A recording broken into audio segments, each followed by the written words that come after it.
In this exercise, we will learn the count tool. The count tool is basically used to count the number of subjects in an image.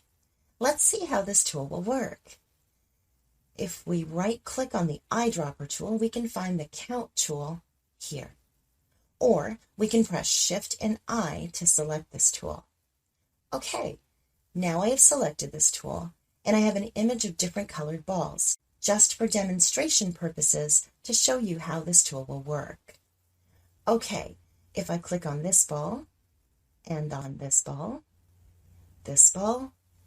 and this ball, you can see that the tool is creating numbers, and you can count these balls by using this tool very easily. Okay, now we have some control options above. You can see here it is showing us total numbers that we can count.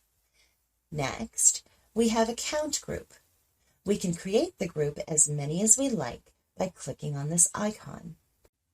For example, if I want to count the amount of pink balls we have in this image, we can create a group for these pink balls.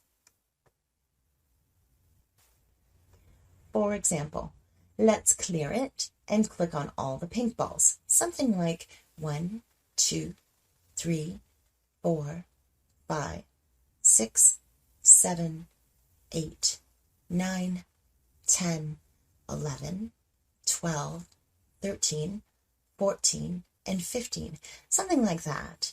And we can rename it by clicking on this button. We can type pink. Let's say we want to create the next group for a different color. Then we can just click on this icon and we can create and change its name.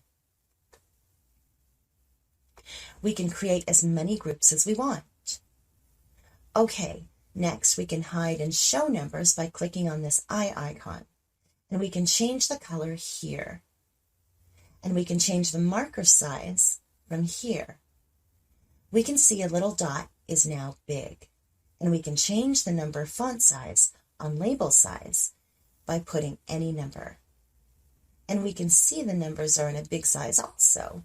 And here we can clear all the numbers. That's all.